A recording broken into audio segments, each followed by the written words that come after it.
What's going on, boys and girls? Welcome back to another OPM World video. All right, guys, we're going to be talking about something that's been a kind of a hot topic right now amongst the community, especially for those who have hit level, let's say 70 plus, right? Especially revolving around the lack thereof end game content. So I want to kind of discuss over how gachas work. If you're an experienced gacha player, you understand how end game normally functions. But for a lot of folks, this is the first time they've played a gacha game, and I want to talk about what there is to do for those who have hurried over to level 70 and are currently rushing. So this is my friend's account, by the way. I'm currently playing for him. You guys are aware he's the whale. He doesn't have time to play, so I just kind of play with his account and trying to help him catch up. But at the same time, my own personal account, my free-to-play account, is level 67, almost 68 now. I was away for 7 days. I would have been level 70 at this point if I had been around, but I'm almost there. And I'm going to be in the same boat as you guys who are currently saying, hey, Payne, there's nothing to do for endgame. When are they going to release content? So I'm going to kind of go over why I think a lot of people are misunderstanding how gachas work and why there is a ton of endgame content for you to do currently.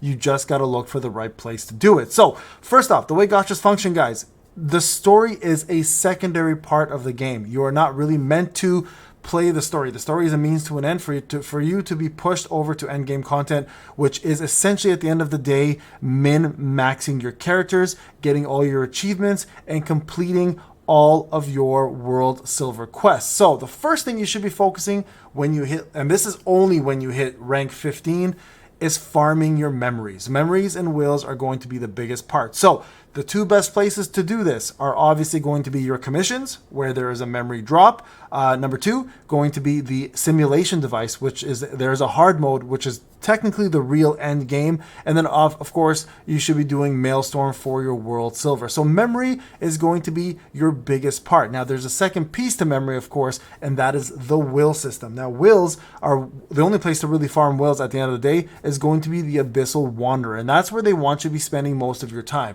So your time should be technically divided up to 3 different places. Let's make it 4 actually, just to be more accurate.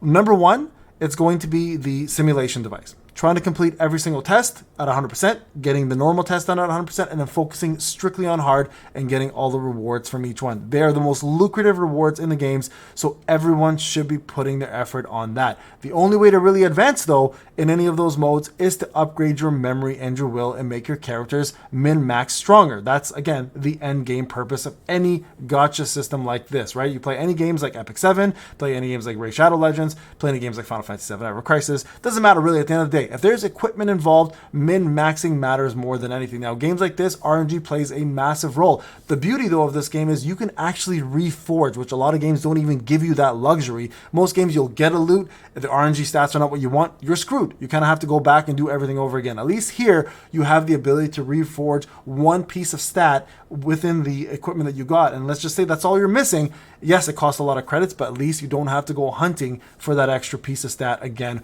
over and over and over, right? So simulation device, number 1 focus when you are at endgame. But number 2, of course, is going to be upgrading your memory. So when you hit a roadblock in simulation device, commissions and memory is going to be the next place you want to do. Do all your teams, focus on all commissions, get yourself your rank 15s and 14s as quick as you can. That will be the best place to help you further even more your simulation device. And then on top of that, remember, you can merge memory as well. So go to the research center or research room and it starts merging at rank 14 and 15. It's going to make a massive difference in your power and the way you beat content. Now, once you've completed that part, you should be doing your Maelstrom at max capacity and trying to get the highest rank possible to reap the most amount of world silver you can get, as well as normal tickets for summoning. That's going to be the next place you want to do. Now, this is a weekly reward, of course, so it's going to require you to put some effort. You're going to have to go in every couple days, see the status, see where your technology is, make sure you max that out, and then make sure that you are competing against the top players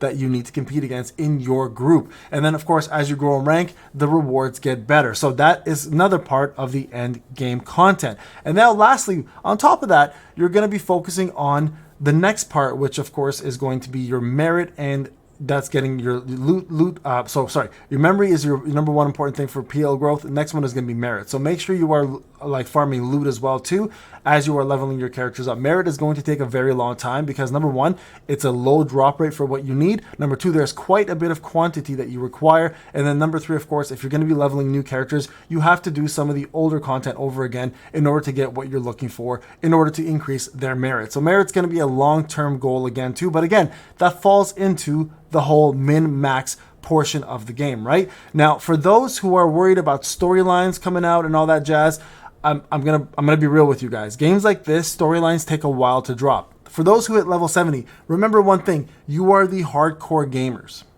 Okay, you are the ones who are watching YouTube videos. You are the ones who are researching. You're the ones on Discord talking to the community about the game. You're the ones who are min-maxing your characters, making sure you have the best outcomes possible. When you are that kind of a player, gacha games are not built for you. The gacha games are built for the normal mass public, which at the end of the day is a probably level 55-ish right now, maybe even like 50, because most players don't play as hardcore and as time sink as you do. So you have to remember that the whales and the casual players is where most gachas dedicate their time and their effort towards, right? Because that's the money makers and the people who spend the most time, the majority of people who play the game. So for those who are hardcore, it's just a matter of patience, right? Now, I will say this: there's a couple of bad things about this game that I think that need to be fleshed out a little better. Number one, there's a lot of hidden blue quests out there, or side quests, that they don't have any form of. There's a bug, by the way, for this move.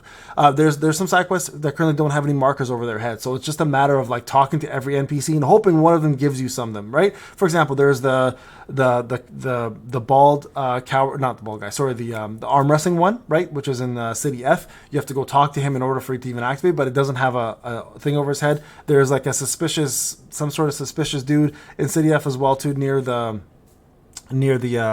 figurine guy, who also starts a quest that doesn't have a thing over his head. So there's like 4 or 5 quest givers who don't have any indication that they are quest givers. So I really hope they fix that, because this shouldn't be a guessing game. This game already requires quite a bit of effort and time as it is to complete, and side quests are a big part of EXP gain, right? So I really hope they do flesh that part out. And another thing I do think they need to do is they need to add in more side quests in general.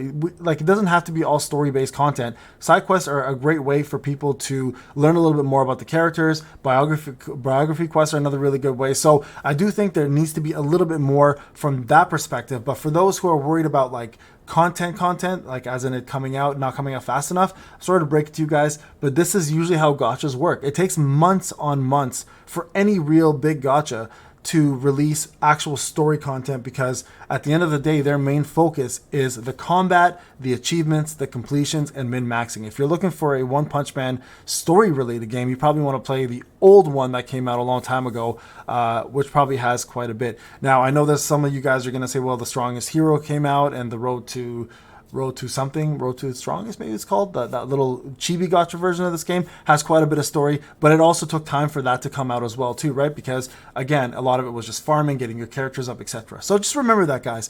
There is a lot to do. Achievements is a huge part of this. Just go through your achievement list, and I promise you, you'll have hours and hours of things to do.